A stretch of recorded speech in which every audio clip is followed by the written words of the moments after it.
Good evening. My name is Tamara DeRitter. I'm the chairperson for Rose City Park Neighborhood Association, and I want to welcome you to our winter uh, climate change theme meeting. It's a mouthful. Tonight we're going to have two speakers that will be talking about how we can mitigate the issues relating to climate change. Not necessarily the causes or anything like that, but it is here. It is impacting our neighborhoods. We are having heat events. We are having monstrous water events, rain events, and so it is here. So the question is, how do we mitigate it? We are trying a new system out tonight, which is breakout rooms, and this will give our speakers a chance to talk more in depth with the neighbors. So we have the first breakout room will be with Alice Bush, who is speaking from the emergency management services with Multnomah County. And the second one is in room number 2 is Whitney Bailey, who is here to speak with us from the East Multnomah Soil and Water Conservation District. And I will just call it our local conservation district because it's a mouthful. And what we'll do is they will give us a summary to begin with after our introductions. And then we'll go into breakout rooms.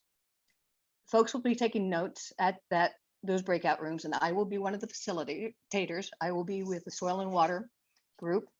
And then we'll come back and reconvene and get the highlights from each one of those breakout groups as a whole. And at that point, then we'll have, what's the next steps, and then our committee reports.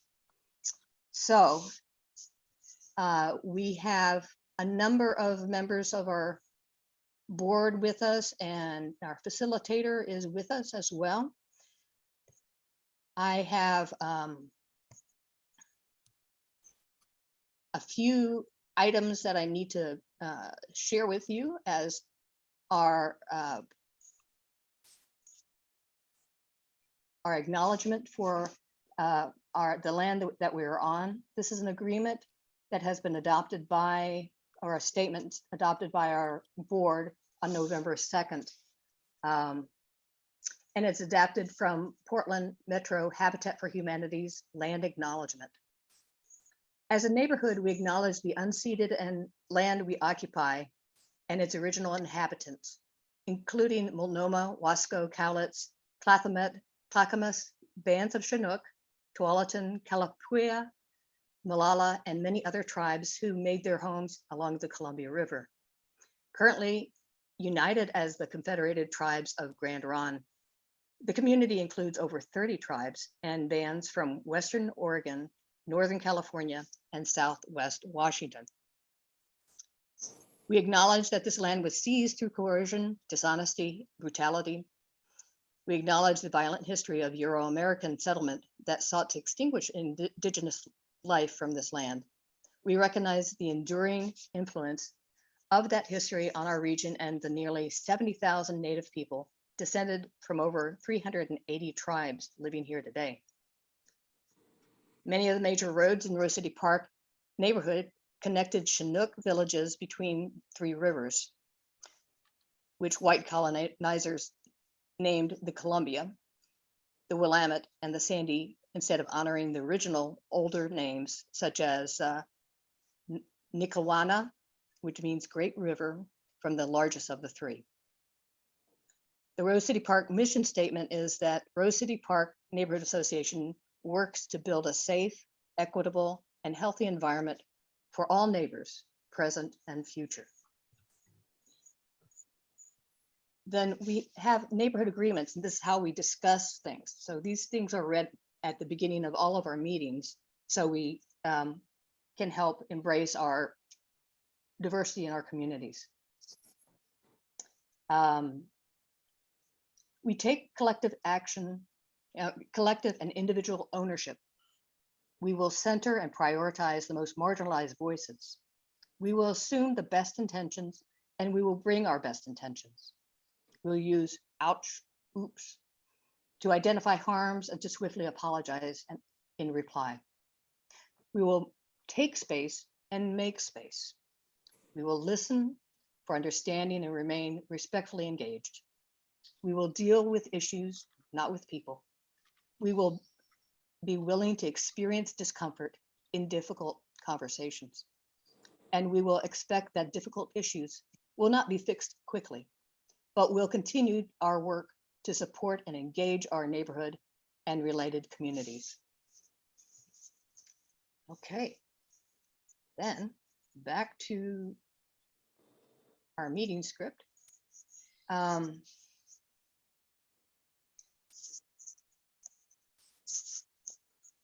Sorry. Next, I'd like to, before we introduce the speakers, let's take a moment to thank our community partners that help make our Rose City Park Neighborhood Association activities possible. That includes the German American Society, who is our gold sponsor.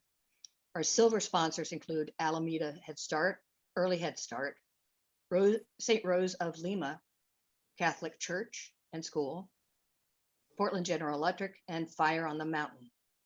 The bronze sponsor is TDR and Associates, which is me, Land Use Planning and Public Engagement. Let's give them a virtual round of applause.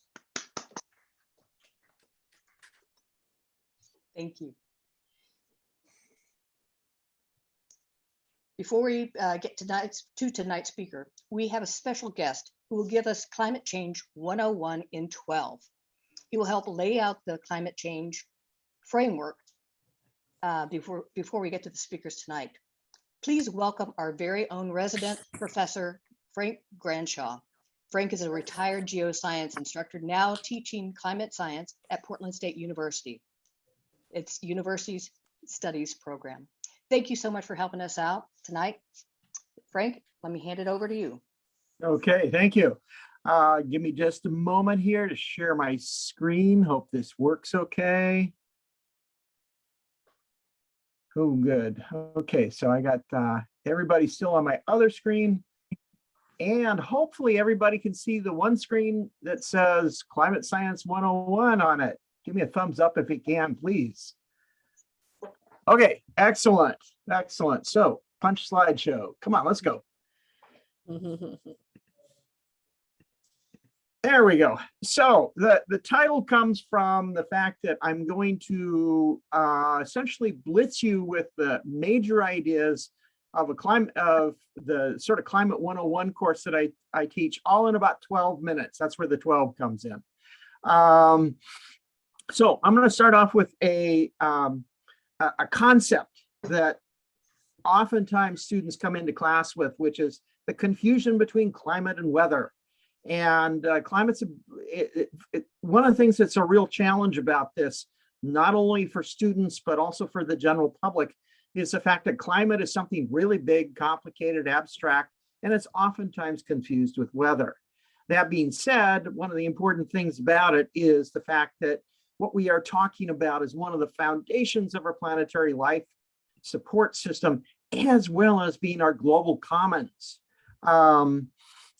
Now, I'm going to talk about some good news, some not so good news, and then some good news, bad news having to do with climate. First of all, some good news. Climate-wise, we're living in the right place at the right time. It's what oftentimes is that astronomers will call the Goldilocks zone. And so I don't know how many remember back, I think it was the 80s, you had the sitcom called Third Rock from the Sun. Yeah. Yeah, so anyway, here we are, Third Rock from the Sun. We got an average surface temperature of about 57 degrees Fahrenheit, not too bad. We got a little tiny bit of carbon dioxide in the atmosphere, a lot of nitrogen and oxygen. Fortunately, we got that carbon dioxide in there at about the right amount to keep us pretty comfortable, because if you move in towards the second rock from the sun, Venus, hot enough to melt lead, about 900 degrees Fahrenheit. And that's largely because it's got an atmosphere. It's almost totally CO2. Fourth rock from the sun, Mars, opposite story, too cold for us to really be too comfortable. It's got 96% CO2 in the atmosphere. Still, you wonder, okay, what the heck's going on there? Doesn't have much atmosphere. Okay, now in terms of the right time for the right place, I do a lot of public speaking about climate issues in addition to talking to students. And it's not uncommon you bump into somebody who says, what's the big deal?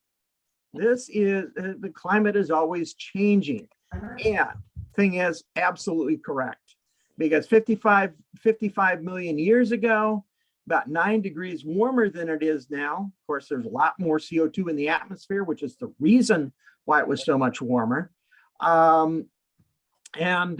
It's so not too habitable for us human types. On the other side of things, you've got what's called an ice house. The last ice age ended about 19,000 years ago. We were tundra here. Seattle was under 6 space needles deep of ice, and it was about 9 degrees colder. And of course, CO2 was lower. I keep coming back to this idea of CO2, and that's going to become really important here in a couple of minutes. Now for the not so good news.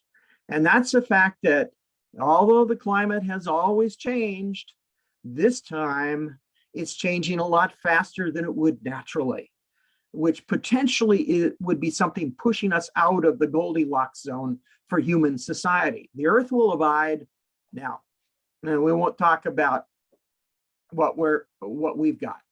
If you can sort of see this in the past 1,000 years in brief right here. This is a famous graph, very famous graph that shows variation in average global temperature. And what's most important about this graph is that if we had extended it back all the way to the last ice age, we've seen nearly an 8-degree temperature, 8-degree Fahrenheit temperature rise since the last ice age. Well, what's interesting is 2.7 degrees of that has been within the last 200 years, just about the length of time of what we call the Industrial Revolution. At Rose City Park, platted out in 1907, 2.3 degree Fahrenheit increase since Rose City Park was established. And what's even nastier is the last, since the beginning of the 21st century, we've seen almost a 1.3 degree Fahrenheit temperature rise, which doesn't seem like a lot, except for think back about what we've experienced in the past almost 22 years. Now, some bad news, good news. This time the change has our fingerprints all over it. And I throw something out here, I throw a couple more graphs here, not to freak everybody out, but to illustrate something else that I oftentimes bump into is like, oh, sure, the climate's changing, but it's all the fault of nature. We don't really have anything to do with it. So over here on this side, that's what's happened with temperature, kind of like the last graph you just saw. That's what's happened in temperature since the beginning of the Industrial Revolution, almost a 2-degree temperature rise since the beginning of the Industrial Revolution. If we go through and use models, computer models of, and we plug in what nature would do, we find out that we should actually be going down in temperature. If we plug in what we're doing, all those emissions that we're dumping into the air, the CO2, the methane, the other greenhouse gases, as well as removal of what we call carbon sinks, which are places where CO2 is pulled out of the air. In other words, deforesting places. If we put all those in, it matches pretty well. And if we put both nature and us together, it matches even better. Okay, now here's the good news, bad news here. We got two choices. We have what we call the business as usual pathway, which says that basically if we increase fossil fuel development, increase deforestation, put little or no effort at energy or other put in little or no effort for doing energy or resource efficiency, and we can expect CO2 to increase nearly threefold by the end of the century, getting us pretty close to where we were 55 million years ago. and temperature would increase between 4 to 8 degrees Fahrenheit, which doesn't seem like much, but again, I challenge you to remember, sorry about that. I challenge you to remember what's happened in the past 22 years. The other option is what we call low carbon pathway, which is a shift to low carbon / renewable energy sources, emphasis on energy efficiency, and a shift to regenerative agriculture, sustainable forestry, and even rewilding urban and degraded sites. And so what we could hope to see out of that, what we could hope to see out of that is our temperature kept down to no more than maybe 2.5 degrees above what it was in the pre-industrial era.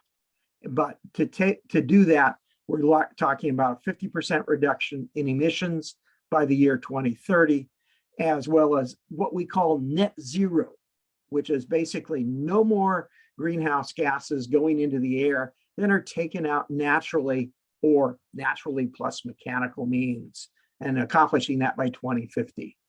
So, as I said, this is Climate 101 in 12 minutes. So I'm going to end with this slide and point something out about it. First of all, slideshow, I will, the slideshow will be available for you, and it has planted in it what I call Easter eggs.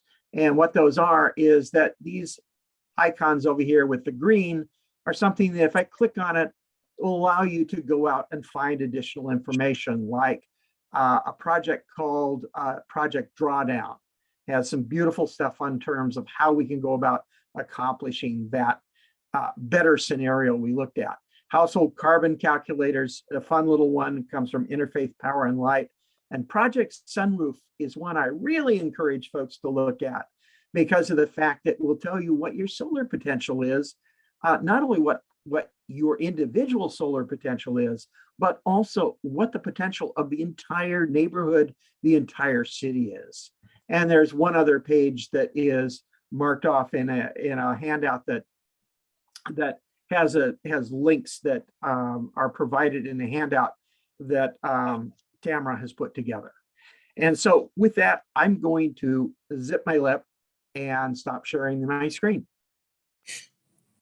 Frank? The earth warming of the oceans and the icebergs in the Atlantic, is that part of the warming of the waters and stuff? Does that have to do with everything involved? Yes, that's the short answer. That's the The short longer answer would take a little bit longer than I think we all have time for. Oh, okay. I thought so, but Good question, though. okay. Hey, thank you so much, Frank. Let's give you a round of applause. Good job. And as he said, we'll have a copy of that presentation available on our website, so you can access that and all the Easter eggs you want. All right. So I wanted to also let you know, we do have a takeaway document, and I'll put a link to that in the chat that will give you access to the Rose City Park Slack website, so you can enter yourself or get a hold of Stephanie Singer, who is our manager for that site. So she's got an email in there as well. So I'll put that link into the chat, and we'll go through the steps for the breakout session here in just a minute. But first, we're going to have a presentation by our speakers, just enough so they can tell you what they're going to be talking about.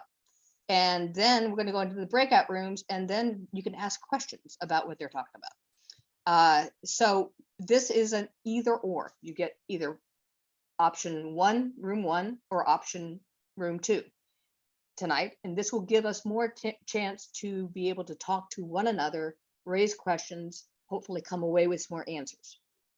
So at this point, it is my pleasure to introduce for breakout room number 1, Alice Bush. Ms. Bush is emergency management analyst for Multnomah County. She serves as training and exercise duty officer for MCEM public information and community resilience programs. She is also responsible for helping ensure operational readiness and staffing and coordination of the Emergency Operations Center. Please hold your questions, as I said, for the breakout room. And at this time, I'd like to turn the meeting over to Alice Bush. Thank you so much. Just so that we can have more time in our breakout sessions, I think I'm just going to show the first slide in my presentation, and I'm going to share it now. Hopefully, we practiced this before, so hopefully this will work. Mm-hmm. How's that working? All right. Okay.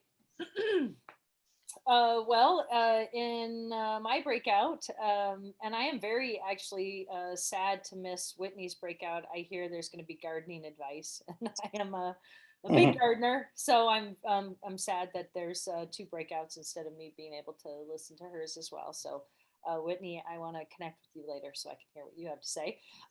Emergency and disaster preparedness and response. So in my presentation, we're going to talk a bit about the factors that lead to resilience as what we found in actually health research.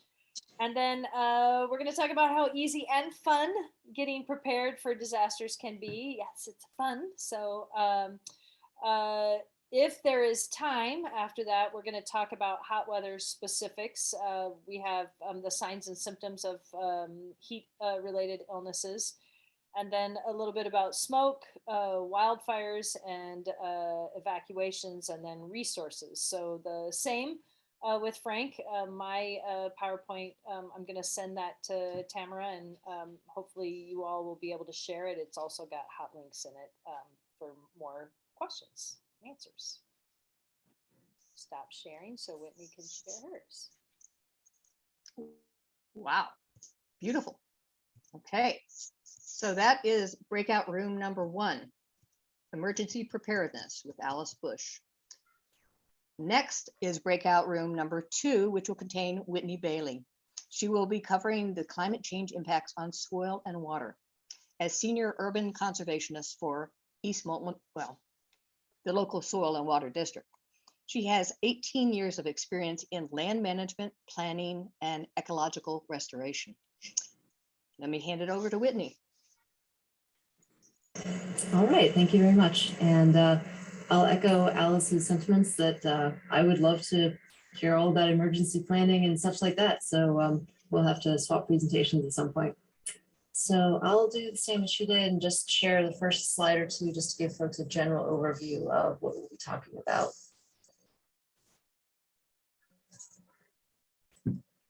So can everyone see that?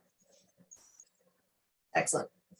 Yeah, so introduction to urban climate change, preparation, mitigation, what's a neighborhood to do? And I was really appreciative, Tamara asked me to come on and talk about the impacts of soil and water. And I swear I tried to keep it to those 2, but there's no way to talk about those without also talking about impacts to air quality, plants and wildlife, and human health, because we're all connected.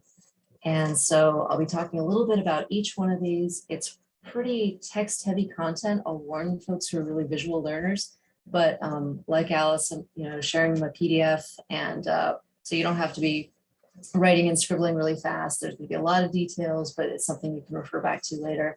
So just talking about the impacts of heat on soil and how to keep your yards healthy, the importance of using native plants in your landscapes for water conservation, cleaning stormwater, basically building overall ecological resiliency throughout the neighborhood with lots of local, personal, individual action, as well as ways to be thinking about impacts of climate change on your larger community and ways that you can contribute to helping, even if there are ways that you're not being affected yourself. So, reaching out to community organizations, supporting marginalized communities, et cetera. So that's about it. And stop sharing there. Okay. Now, folks, I know it's tough, but we have a chance for each of us to choose a breakout room. And I believe Richard and Jennifer are going to help lead us through that as far as how to get into a breakout room and then come back. What we're going to be doing is taking notes at the in each breakout room, then coalescing the top 3 topic areas that we've talked about, having a self-selected individual from that group to give us a presentation to the whole group when we come back together. So we get a little bit of understanding from each of the breakout groups, and then talk about next steps. So at this point, I'd like to turn it over to Jennifer and Richard to lead us into going into our breakout rooms.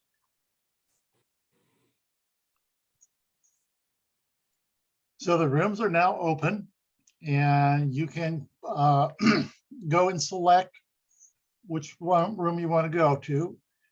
Emergency preparedness, go to room 1. Soil and drought, or water, I guess, is really what we should have said there, Whitney. Sorry about that. Go to room 2. Okay, and that's found at the bottom icons on the screen. So if you're looking at your screen, you go down next to recording. No, Jennifer's saying no, no, no. No? You should see a pop-up right in the middle of the screen. Do you guys see a pop-up in the middle of the screen that says join a breakout room? Nope, I just see No. breakout rooms down below. Oh, then pick that. If for us, it's a pop-up. So just pick the one that says join. It looks like Allison, Betsy, Jana, Jeremy, Matt, Sarah, Alice, Frank, everybody, like a bunch of people have already joined. So we're only looking for Another 12 or so. 12 people to join. So Yeah. Okay, I don't see how, I don't see how to choose a room. I don't see it. Yeah, we go I'm not down seeing at that the either. bottom and it looks like a little square clover leaf. Okay, on No, breakout I don't rooms see at it. the bottom. Oh, okay. Yeah, it says breakout rooms. Thank you. And once you're in there, you have 27 minutes before I give you a 3-minute warning. And after that 3-minute warning, I will close the rooms. And when the rooms are closed, you have 60 seconds to get out of there before you can't get out. does anybody need help getting assigned? Because we can also do it. Karen, do you know which room you want to be in? Yeah, I think I'm getting there. I'm, Oh, yep. I don't, Okay, and And then remind me of your name again. I know you from Net. I don't know. which one would you like to go to, sir?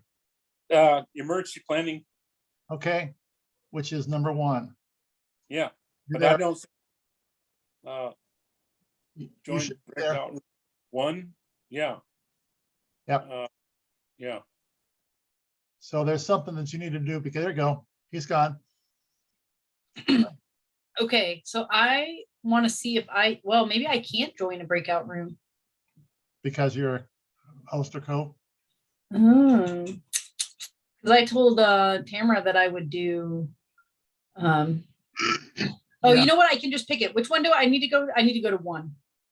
I'll see you in a little bit. Okay, bye. I've started the timer. Good.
Hello, hello, Patricia.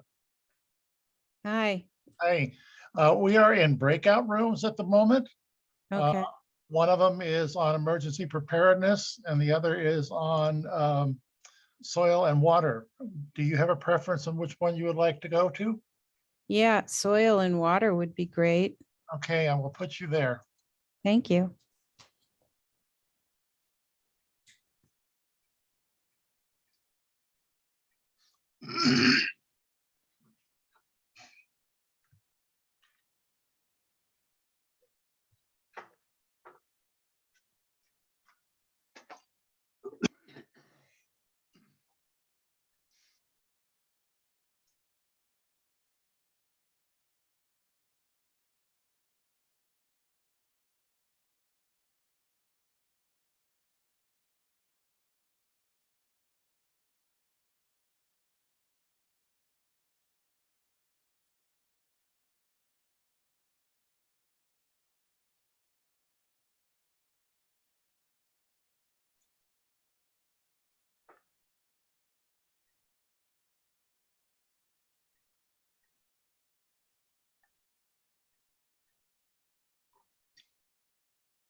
ivy, blackberry thickets that are taking over. See if there are ways to organize volunteer parties to remove those and replace them with native plants, because wildlife depend on native species. Insects depend on native plants, birds depend on native insects. You know, it's all a food chain. And we don't know all the relationships among all plants and wildlife, but we do know that if we have a healthy native ecosystem, we'll have healthy wildlife. And you can see how a lot of things are related. Pervious surfaces for hardscaping reduces flooding. It also cleans stormwater, which also helps wildlife. So all this stuff is connected. Things like rubber mulches, astroturf, probably not what you want to use. Old tires are made, if they have a lot of chemicals in them, that are very toxic to salmon, and that runs off in our water. So choosing natural alternatives whenever possible. Try and avoid spreading invasive species when you go for hikes and things like that. Lots of things we can do. And lastly, getting down to human health, definitely not least. So we're going to be affected by heat waves, flooding, air quality, potential for greater vector-borne diseases, and then just the emotional stress from our world kind of falling apart around our ears. And we know that we are struggling with stuff. It's a genuine, climate anxiety is a genuine mental health concern that's being recognized in the psychological mental health community. And for those of us who have a fair amount of societal privilege, live fairly comfortable lives, whatever we're experiencing, disadvantaged communities are experiencing it on top of everything else they have to deal with. So they're going to be disproportionately impacted.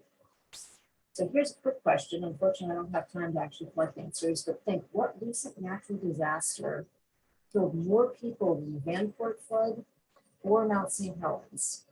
And this was very recently in all of our living memories. This was just last summer. 96 people that we know of died because of that heat dome in July, Wow. late June to early July.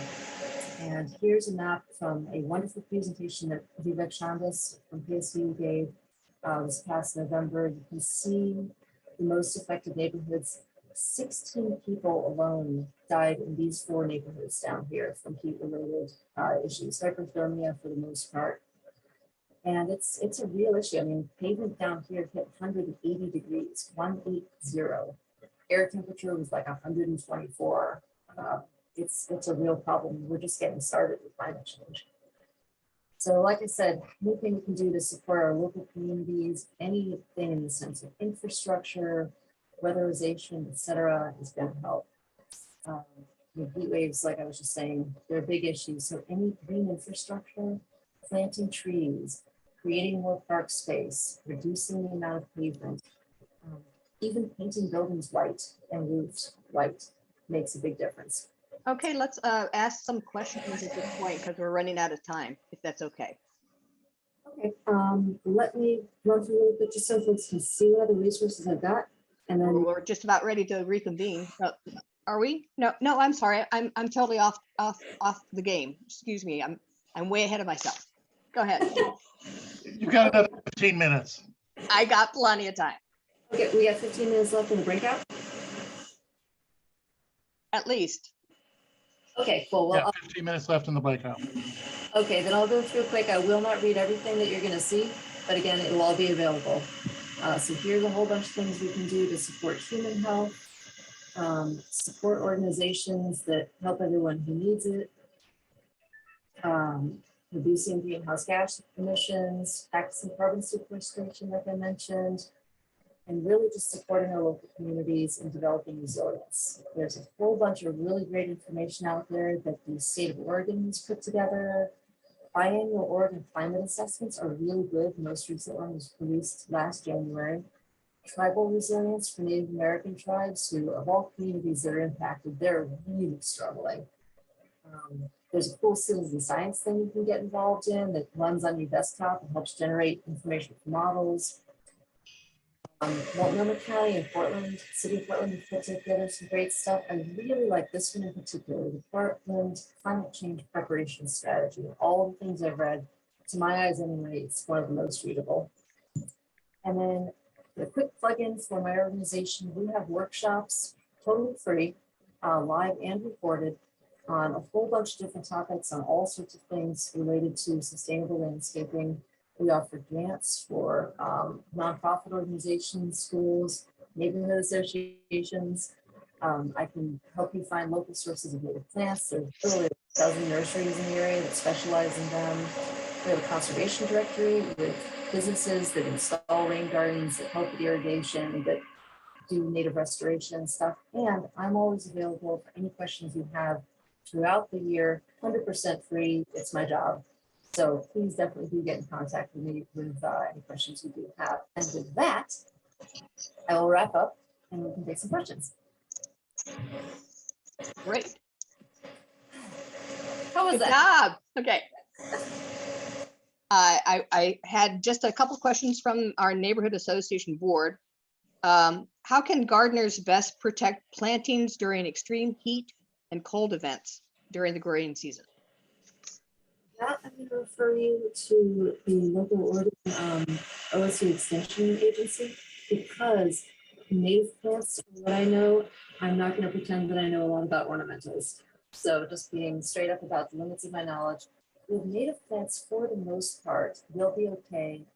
But overall, in general, I would say watering them when things get really, really hot is probably the best thing you can do, because they're in the ground, they're doing the best that they can, but water is really the limiting factor when it gets to be that hot.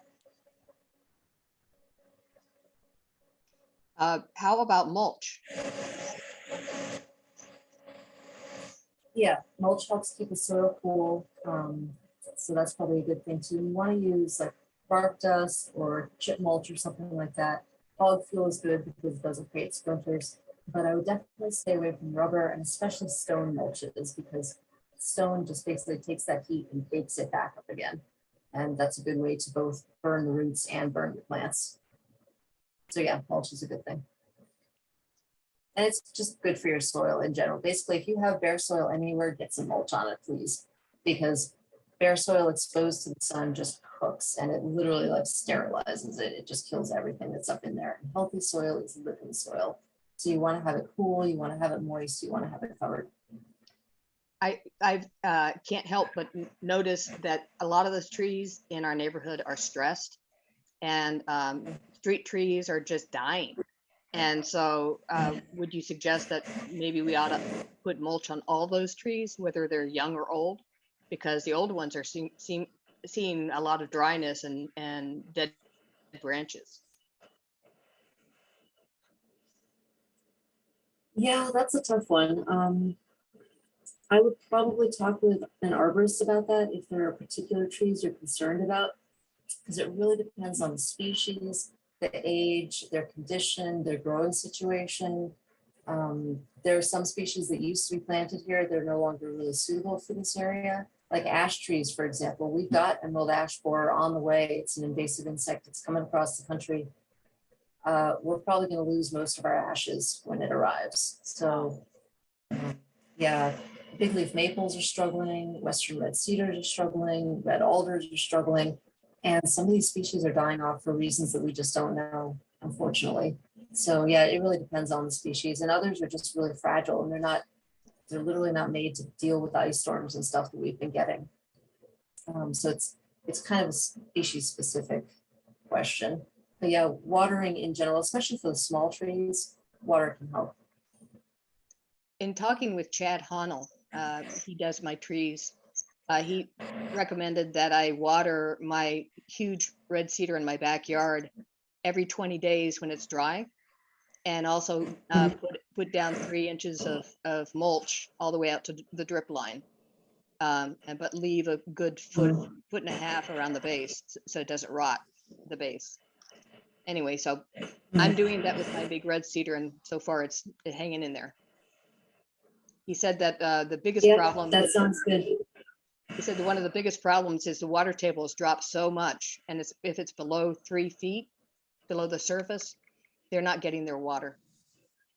So yeah, because it's, different trees have different drought resilience. Some send down this huge taproot and do just fine, and others really can't handle it, like madrones.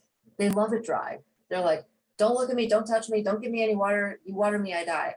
And then others like need a lot of pampering. And yeah, we've worked with Chad in the past, and that's all good advice. Another thing to think about with trees and shrubs is be aware of any construction or any digging in their root zone, because that does have the potential to disrupt it. So anything under the drip line of the outer branches and such, consider that the root zone, and just be careful about try not to break any big tap roots. okay, I think you answered most everything in my list. But I'd like to hand it over to the rest of you folks and raise your hand if you're interested. Annie? Yeah, so I'm here with a group of a couple of other parents who are we're working on a project to hopefully depave some space up at Rose City Park School.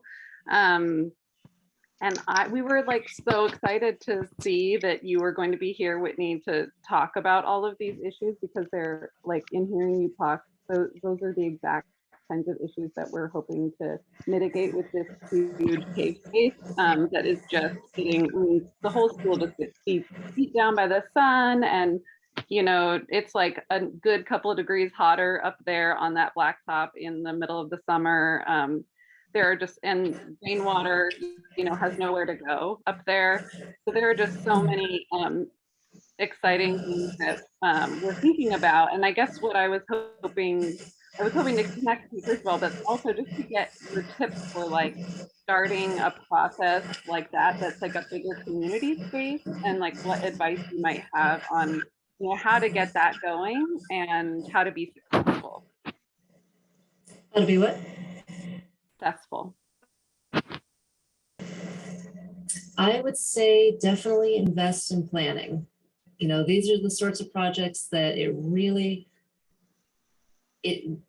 pays off to do your planning in advance, to get the opinions of everyone who's going to be involved, to make sure that, you know, everyone has a voice in the development process. So, I mean, depending how formal you want to be, you know, it may not be a bad idea to get like a formal facilitator for the process if you know, want to have like public meetings and stuff, or if it's just a small group of people and you can be more nimble and flexible. So it really depends on the size of your group.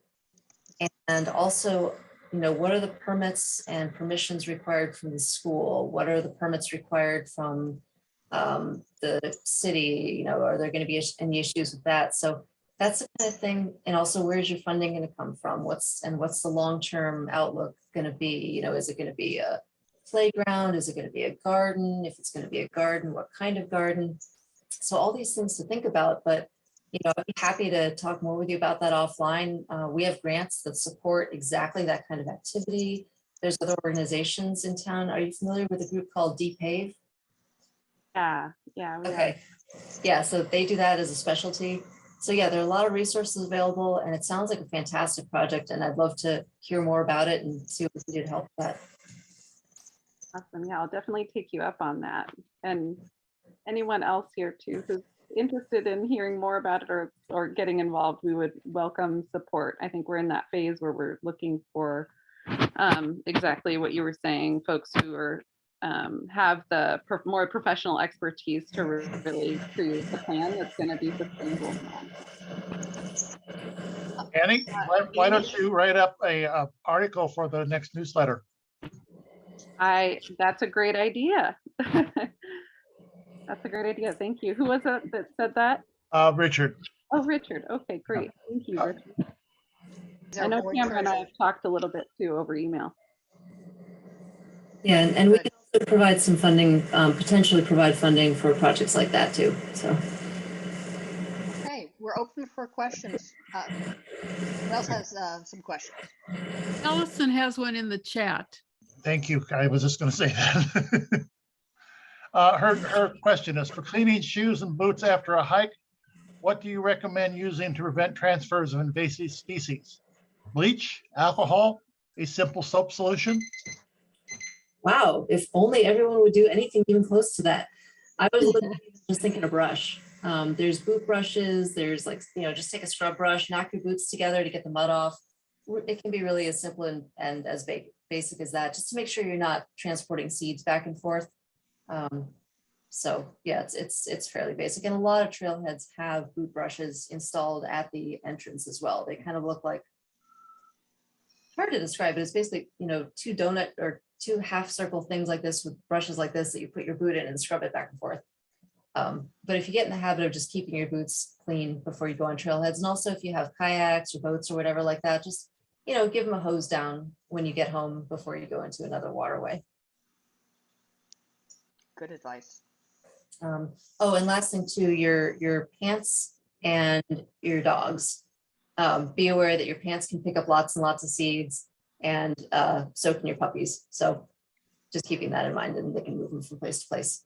And then Karen had her hand up. Hi, I have a question. I see in the neighborhood a lot of raised beds that are made out of a metallic, you know, metal raised beds. How do they fare during the heat? I can't imagine that they would stay cool. I don't think so either. Yeah, so in that situation, this is me totally guessing. This is not official information at all because I'm just coming up with ideas. If there's any way to insulate, you know, put another layer around them of any material basically that's going to make it take longer for it to heat up before the heat actually gets to the soil itself. Yeah. Maybe putting a wood frame around it, painting it white. That's something I should probably look into more because we do get that question now and then. But yeah, hot metal raised beds, that's going to be pretty warm on the soil. I would think so.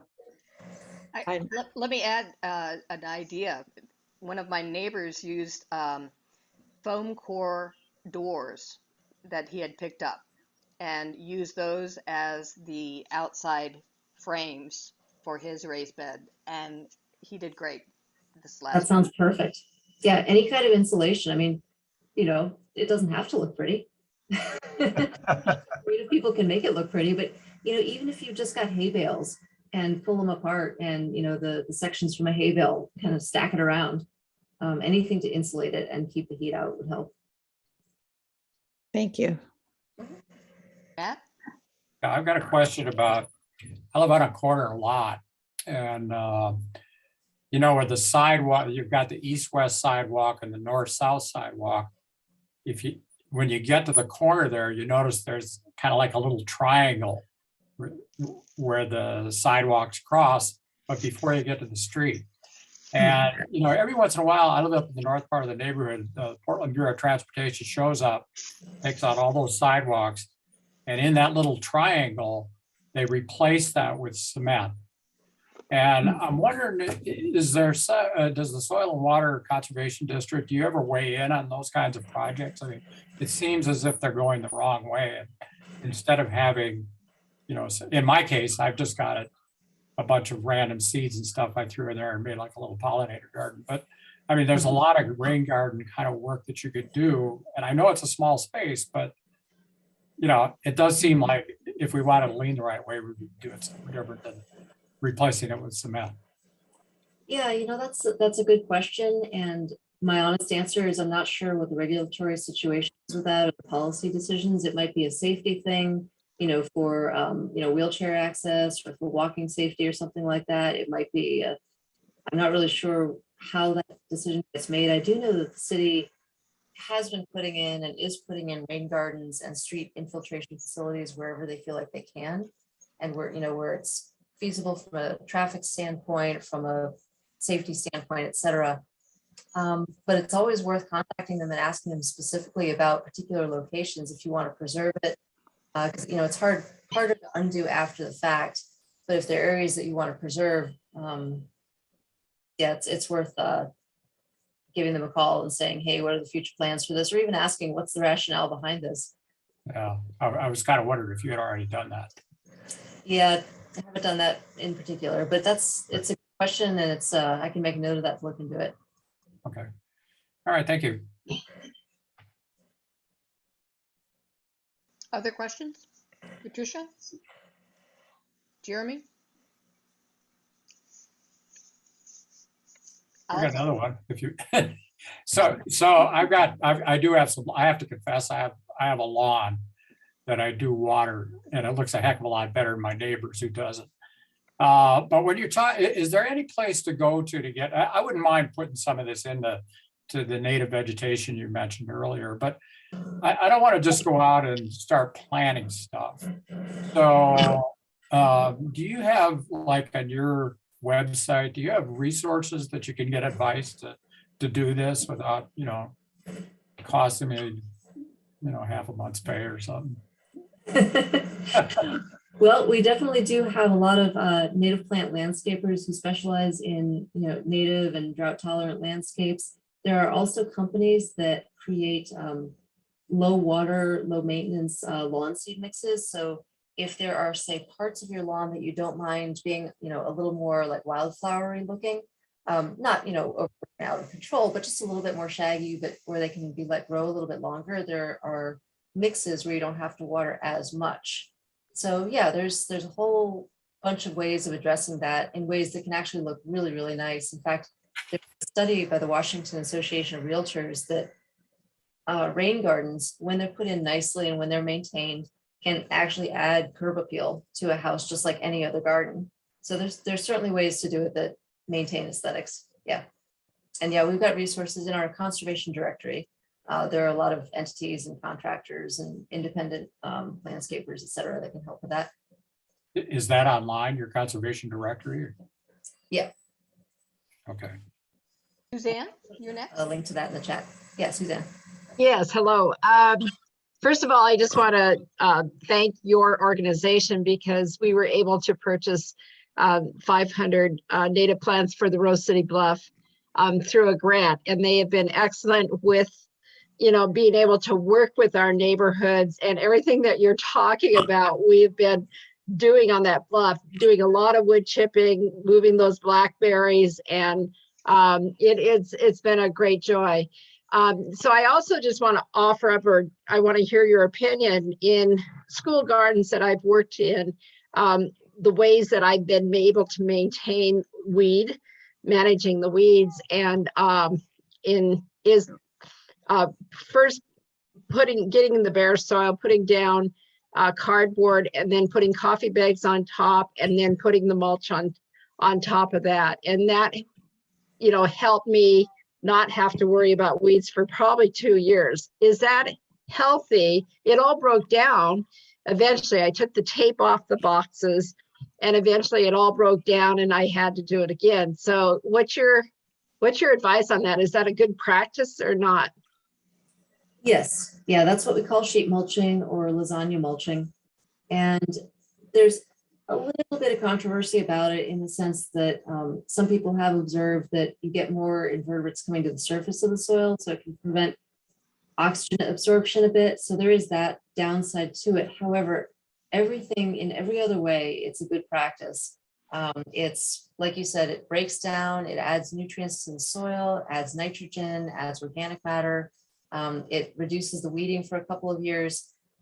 So it's a really, really good non-chemical way to, if you just need to start over and have a blank slate, if you don't want to pull up your entire weed, you know, infested, whatever you've got, sheet mulching is a great way to go. Also after a blackberry infestation, after English ivy or whatever, it's a really good way to deal with that. And you can plant that area in a couple of years, or even within just a year, you can punch through a little bit. But yeah, weeds are a Sisyphean task. It's just, you just got to get zen about it and say, it will always come back. It's just part of life. Right. Manage it. No permanent. Is that a good practice for, I always worry about the worms and the biodiversity of the soil, and if that is deterrent, you know, for the biodiversity, or does it matter? You know, I'll be honest, that I'm not sure of. And that's where I've seen a little bit of pushback on that method. And I haven't had a chance to look more into it, but it'd be a really cool science experiment. You know, you have some kids sheet mulch like a 10 by 10 foot area, and then not sheet mulch another one, and do, you know, micro or macro invertebrate surveys every month or two. I mean, who knows? It'd be really cool to find out. Sounds like a plan. Thank you. Sure. Kathy, we haven't heard from you. Kathy Zwick. Yes, Jeremy. Hi, I've got a question in regards to vegetable gardening, and I was wondering if there's resources out there about, like, as the climate gets warmer and we want to use less water, which vegetables we should be planting, because obviously there's some vegetables that are more water intensive, like greens and lettuce, and less water intensive things like tomatoes. Are there resources or advice about where we should be headed as for our climate zone, for what sort of plants we should be growing to minimize our impact on water use? I would imagine that OSU Extension probably has resources on that. It's not something that we've spent a lot of time focusing on at my organization, but I think it's something that in the coming years, we're probably going to be developing information on that. For now, I would look towards our, you know, counterparts in the more eastern parts of Oregon, the more southern parts of Oregon, and just see what they're using, and maybe start incorporating those varieties in their techniques. Like, you know, maybe focus on growing greens through the wet part of the year, and more on, you know, focusing on cold frames, etc., rather than trying to have fresh spinach in July, even though that sounds lovely. But yeah, I would look at OSU. I would look to ag extension publications from drier areas, and I'll take that under advisement that that's something we need to be developing some materials on. All right, thank you. Sure. I was wondering, since we are getting drier is our, should we be looking at different types of native plants? Because, Yeah. you know, what is native here may or, such as the western red cedar, may not be the best as we dry out. Yeah, and that's, that's a $64,000 question. You want to throw a bomb in a gathering of ecologists to start talking about, adaptive migration and such. It's a really contentious topic, but I think people are starting to look at it as a reality that we're going to need to be working on, because the problem is that local plants have evolved very specific local genotypes, and they're exquisitely well adapted to local conditions, as they've been for the past 10,000 years. So you take a plant and move it even 50 miles north or 100 miles north, and it's going to struggle. And there's a thing with basically genetics where you can actually have decreased overall health because you're mixing in and, kind of disrupting the balance. But things are changing so fast now that we are looking at stuff from slightly more southern regions, slightly more eastern, slightly more drier, like bringing in more Willamette Valley ponderosa pine, for example, a little less western red cedar, not planting ash trees, for example, in restoration plantings, because we're going to get hit by the emerald ash borer, things like that. So yes, and it's complicated. So for now, I would definitely stick with, in general, fairly local species. I wouldn't go for anything that's, if you look at a range map and it's like centered up in Canada, I wouldn't be planting it here now, even if it's at the southern extent of its range right now, because everything's moving north, everything's moving uphill. But desert adapted plants, sage and lavenders and poppies and madrones, things like that. Ceanothus are great. So there's lots and lots that we can plant around here that is going to do pretty well in the coming years.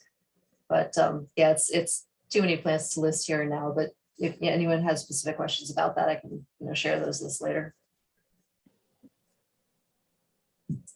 But yeah, if you are looking for plants, one last thought, I would still go with the local nurseries around here.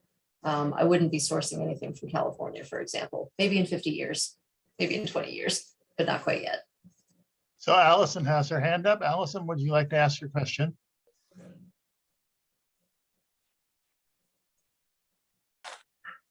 You need to meet, there you go. That might be from earlier. Well, she unmuted herself. Are you there? Allison? Nope. Nope. Okay. Okay. I have another follow-up question. What would be the best irrigation system to put in for growing at this point? You talked about making sure that you use irrigation that where it goes in deeply and not as often. Is there a drip irrigation system, or what would be the best to put in gardens and on your property at this point? We said it, drip irrigation is fantastic. So anything in general that waters slowly and deeply. So for trees, for example, you can use tree bags that are literally big, like 5-10 gallon bags that zip up around the trunk of a tree, and you can just fill them right there and put them around the trunk, and it'll slowly drip into the tree roots. For gardens, you can use drip irrigation or soaker hoses, and you can even use, there are these really cool things called soil moisture monitors, and they're not that expensive, $10, $20, $30. And there's a little bit of a monitor, a digital readout here, and like a 6-inch long probe, and you just stick it in the dirt, and it tells you whether you need to water or not. And I got actually 2, and it's kind of cool to compare their readings and see where they agree and where they don't. So that's sort of a neat thing to do, because that will tell you sometimes you're watering much more often than you need to, other times not as often as you think you do. So that can be helpful, because then you're watering when it's actually important to do so. There are also much more complicated ones that are like hooked up to your computer and all that, and will give you an alert and stuff, but that's like for professional farmers and such. So yeah, soaker hoses, drip irrigation, soil moisture monitoring, those are probably the best. If you have sprinklers or anything that like disperses the water, that's pretty inefficient, but I know it can be expensive to change over. So if you are doing overhead irrigation or water that's spraying on the surface of the plants, you at least want to set that on a timer and do it in the evenings or early in the morning when the plants are, when it's cool out, so that there's time for the water to soak in before the sun dries everything up. That way you make the most efficient use of that water. Allison did pose a question in the chat. You mentioned water-intensive plants and planting native species. Would you comment on long-term planning you are aware of for Rose City Park or Rose City Park Golf Course that currently has large grassy fields? I'm not personally aware of any planning, but that does not mean it doesn't exist. So I would imagine Rose City Park is probably run by Portland Parks and Rec.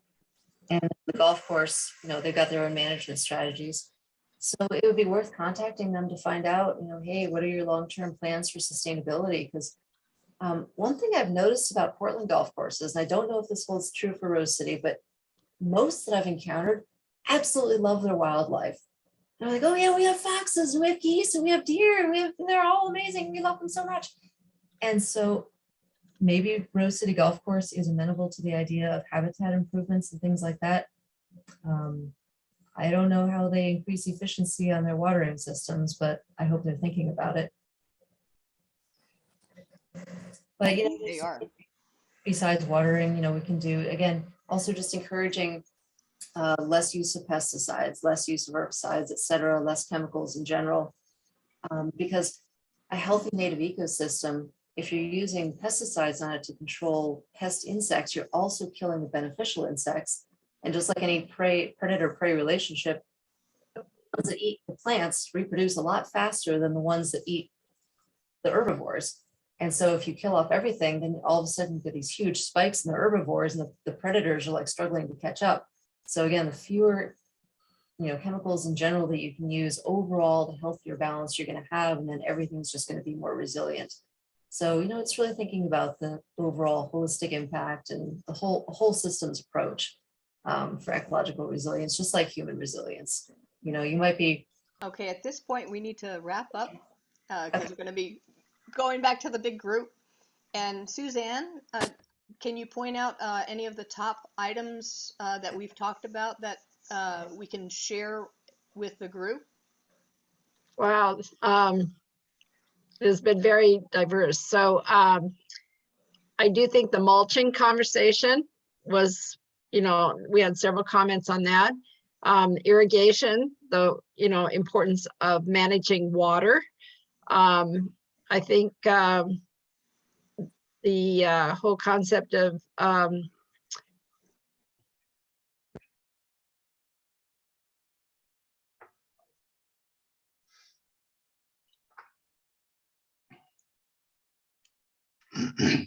We should see a lot more people coming here in a few seconds, Patricia. I guess we're the only rule followers here. Well, I'm in charge of it, so I had to. I said leave breakout room. Here they come.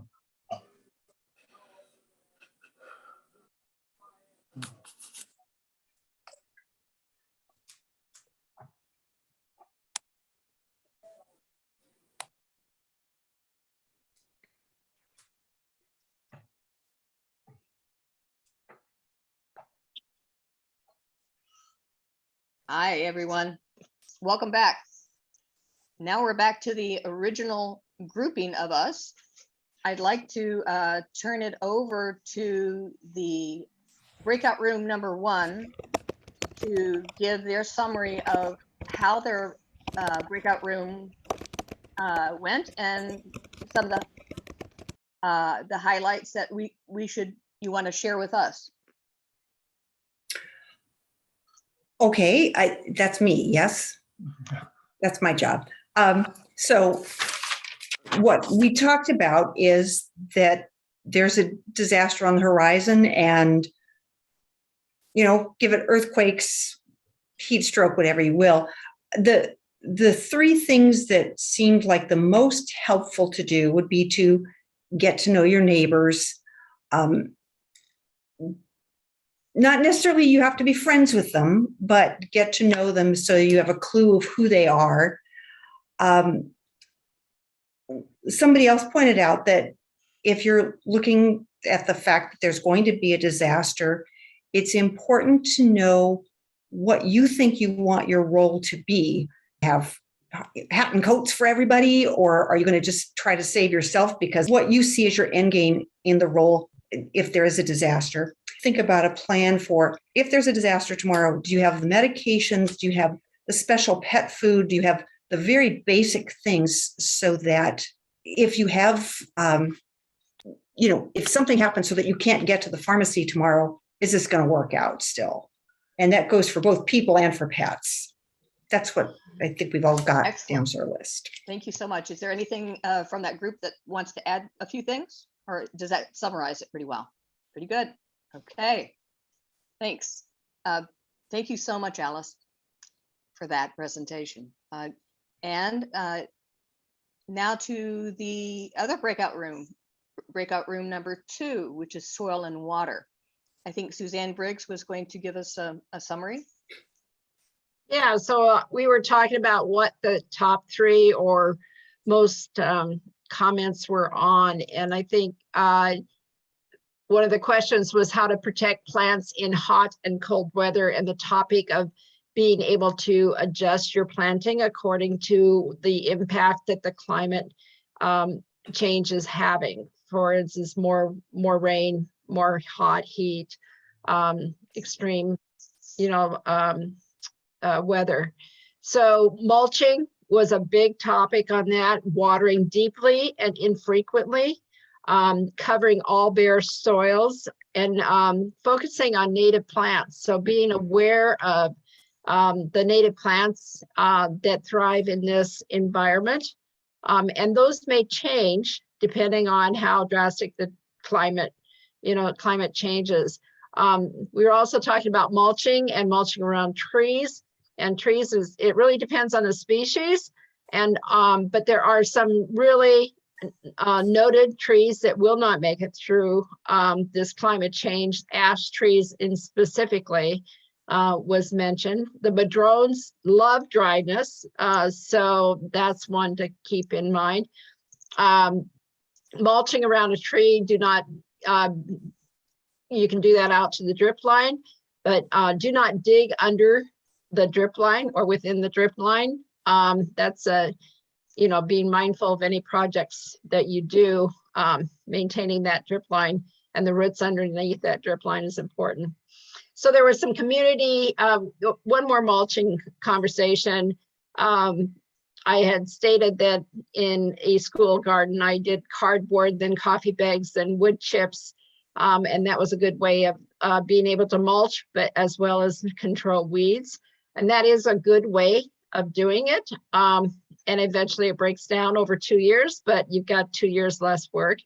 The other thing is when you water, even drip irrigation, you want to water deeply and infrequently. And so that's a real key in all of these conversations. And then lastly, we talked about some community projects that are going on, the Rose City Bluff in particular, and also the Rose City Elementary School is looking at depaving.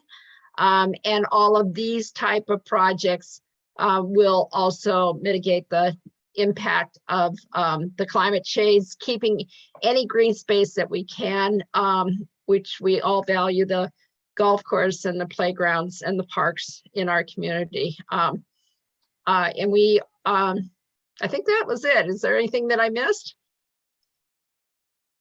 I think you got everything. Okay. All right. Well, again, this is Tamara. My thoughts about the next step is that we have a research document I just put into the chat box for everyone to use. It's on our website under climate change. And also I will get all the presentation documents put under climate change on our website as well. So look for the document information or Rose City Park documents And that's under our website, which is rcpna.org. So, and that stands for Rose City Park Neighborhood Association.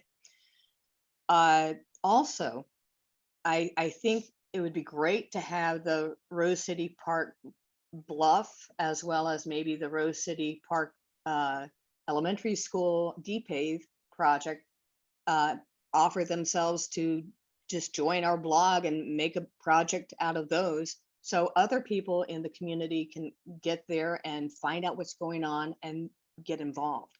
And again, that's our Slack, Rose City Park Slack, and the resource document that's in the chat box has that access information, as well as Stephanie Singer's email. And she is going to be our coordinator for the Slack, but she won't be able to get to her emails for another week or two. She is going to be out of commission here for about a week. So I did give you a link in that chat, or that's in the resource document where you can get on Slack yourself. And I also am a host on Slack, so I will try to get you into whatever group you want. But that would give you a chance to talk more about whatever topics are related to climate change and what kind of projects you might want to get involved with. And it may even be a good place for, if you have a block party discussion about getting together and maybe getting someone from the net team over to speak to your block party, put it on there. Say, I'm Northeast 52nd and Broadway block party. And that's one of the projects, and go from there. And you can invite anyone to join you on those blog sites. So it's a resource for you all.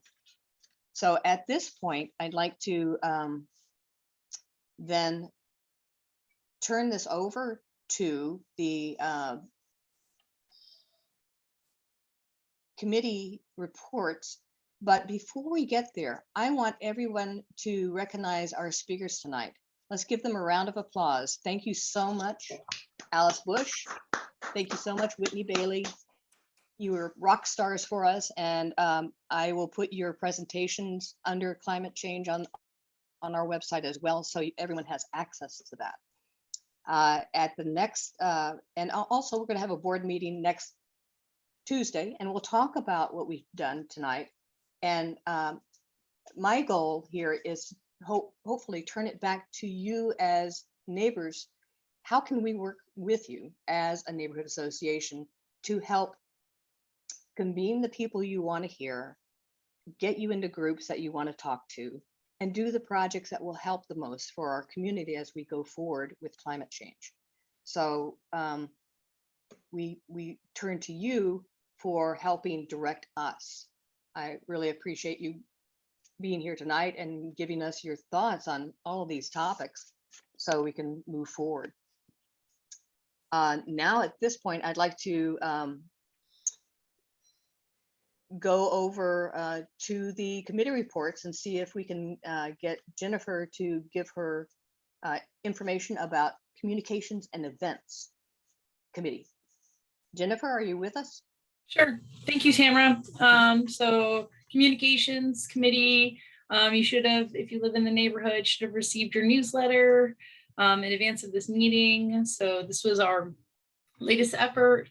We are also working through our redesign for our website. So you will see some updates to make it a little bit more streamlined and easier to find information, such as login to this meeting and future board general meetings, land use and transportation committee meetings, etc. So there should be some nice updates coming soon. And then for the for the events committee, we are working through the kind of the administrative portion for our picnic in the park concerts. So we are hopeful that we can have some summer concerts this year as well. We had tremendous success last year, so we'd like to build on that.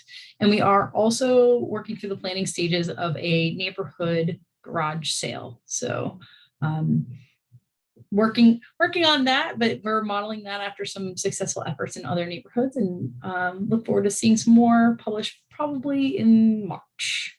So that's it. Thank you so much. Just a few more thoughts about the garage sale. This is going to be our very first neighborhood-wide garage sale. And with that, we're hoping to get as many people involved as possible. We will be publishing a virtual map as well as a physical map. And we will probably be asking something like $25 to get your information on that digital map. And so people can click on that house and say, what are the top items that you have at your house? And so they can say, oh, I want to go there. So we're going to model this after the Eastmoreland Neighborhood Association, which has been doing this for years. And the idea is that we'll end up making a little bit of money because we don't have our cleanup anymore as a fundraiser. And we need to raise some funds for the concerts in the park. Okay. Let me turn this over to our next person, which is Don Levine. And I don't know if Don's here tonight. I haven't seen him. Okay. No community safety speaking. I will be giving the update from the Land Use Committee because I'm the co-chair on that committee as well. Kelly Davis gave me the bullet points. He's my co-chair. After taking input, and this is on our Land Use and Transportation Committee, after taking input from neighbors, the Land Use and Transportation Committee in our January meeting voted to encourage PBOT to install crosswalks at a crosswalk at Northeast 62nd and Sacramento. And this is all concerning slow streets. And that will be at the stairway to Rose City Park across Sacramento. And to install traffic calming concrete bollard planters as designed by the city engineers at 62nd. Also, PBOT asked PBOT to combine the two projects, which is slow streets and safe routes to schools at the Northeast 64th and Brazee intersection, and to come up with a more aesthetically pleasing solution that preserves a view corridor to Mount Hood. And that is a city identified view corridor at 64th and Sacramento. Rose City Park will form a subcommittee to come up with suggested design that is acceptable to the neighborhood for that location. Also, the Umpqua Bank Apartments is caused development on 47th. Umpqua Bank has decided to stay at their temporary location. Instead, Rivermark Credit Union will move into the first floor of the rental space in February or March. The Land Use Transportation Committee and whatever board members are interested will tour the project in January and continues to work. We will continue to work with the developer on parking and traffic for that facility. Completing sidewalk infrastructure is a topic that Raymond Saul brought up at our last meeting. He is going to work with me in asking the city engineer to come to our next meeting, which is the 17th of February, to discuss sidewalk options, because there's a critical one, which is at Haslow between 60th and Normandale Park, where there's no sidewalk, and people from down on Gleason use our Rose City, the Normandale Park on a regular basis, and there's not a sidewalk to get from 60th over to Normandale Park. It's also a very busy industrial route to get to 60th from the industrial park in the back. And next we have the Cully tax increment financing topic, and that will we've invited Roger Gonzalez from Prosper Portland to our next meeting on the 17th to discuss the Cully tax increment financing program. Rose City Park does have some areas within that TIF boundary, primarily along Fremont. So watch for at our website for that upcoming meeting. and more information about tax increment financing if you don't know what that means, because it's a bit complicated, and you could talk to me directly about that issue. Next, we have Richard. You're going to give us an update on our treasury. Richard, are you with us? Well, I am, but I didn't know I was going to be doing this, so. Oh my goodness. Well, you can just show the budget from the last meeting of the board. You have those available. I can, huh? Let me see if I can, give me a few minutes here to see if I can find out where I've got those. Okay. You go on to somebody else and I'll come back. Okay. I will. I think, but I don't see Jeff Gifford here at our meeting. And he is our representative for the playground project at Rose City Park.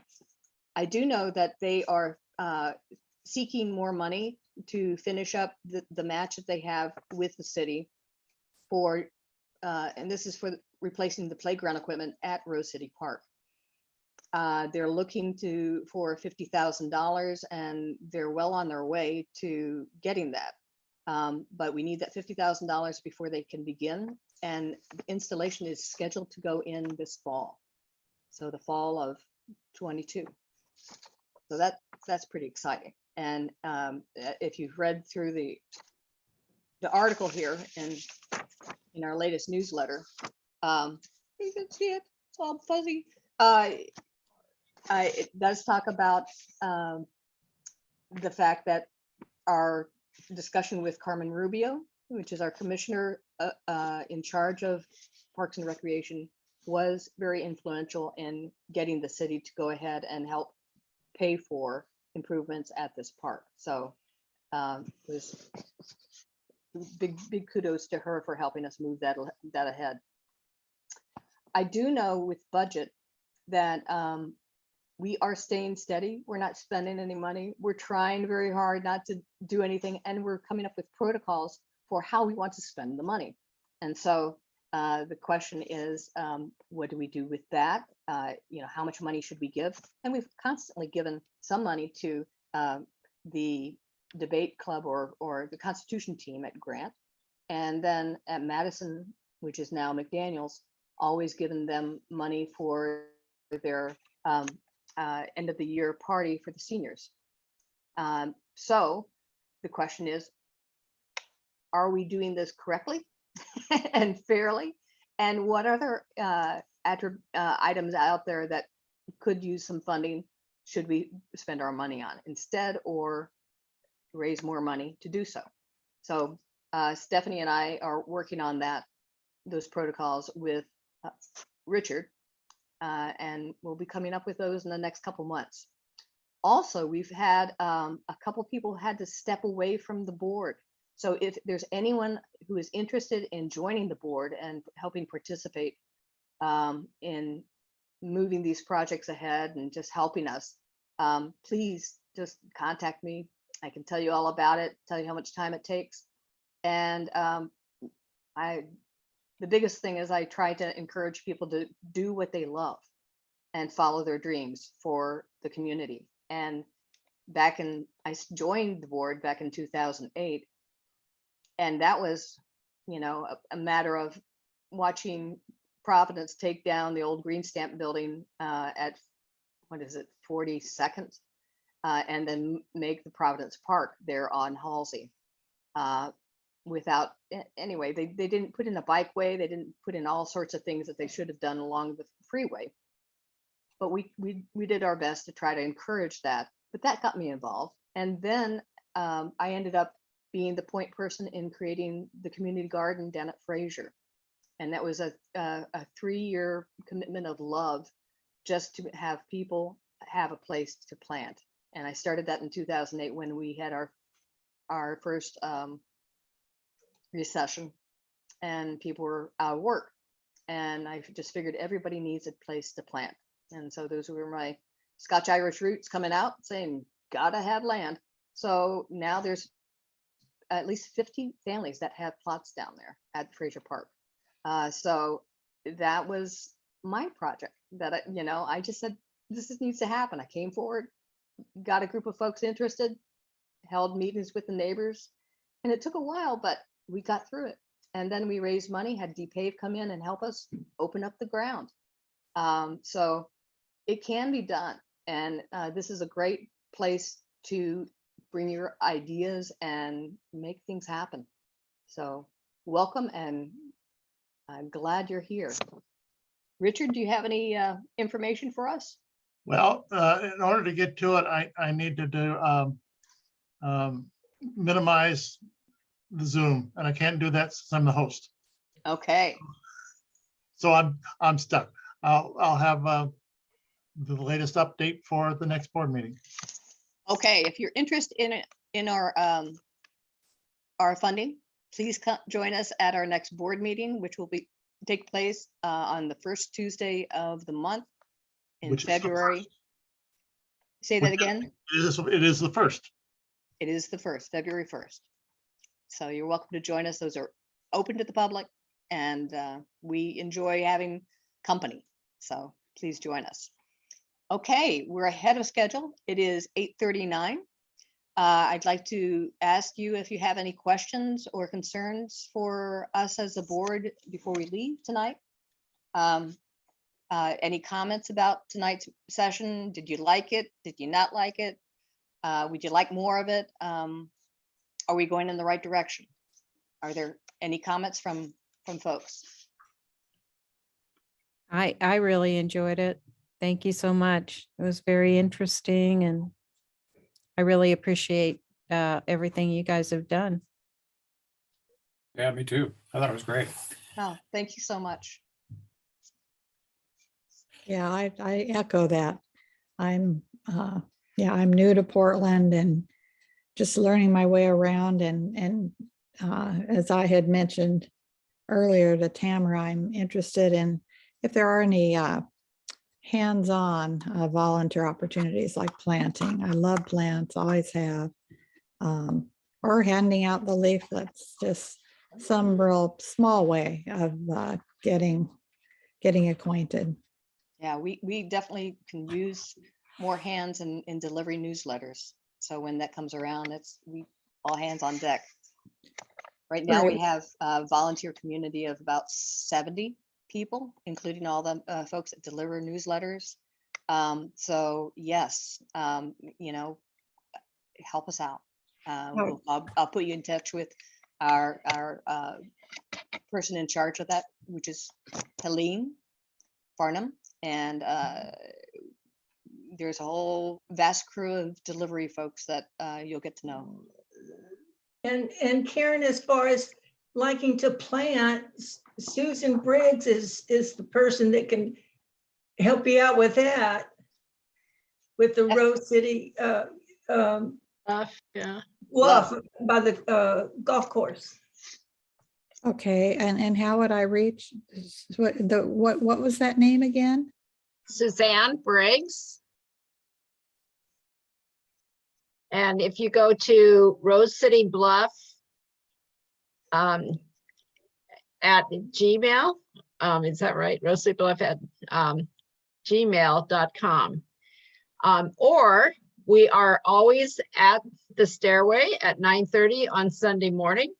So come down, anybody come down, and we can show you the progress that we've made there and what the current projects that we're working on. It's a great group of people.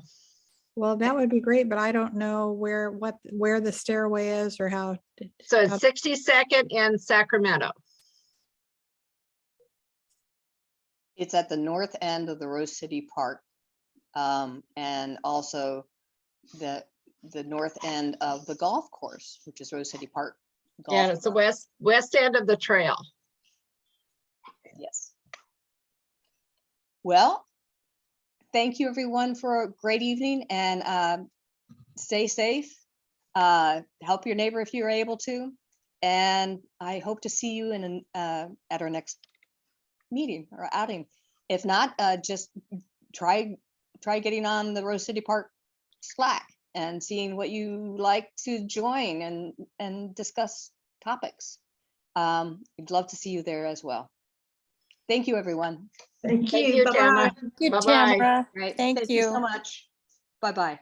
Bye.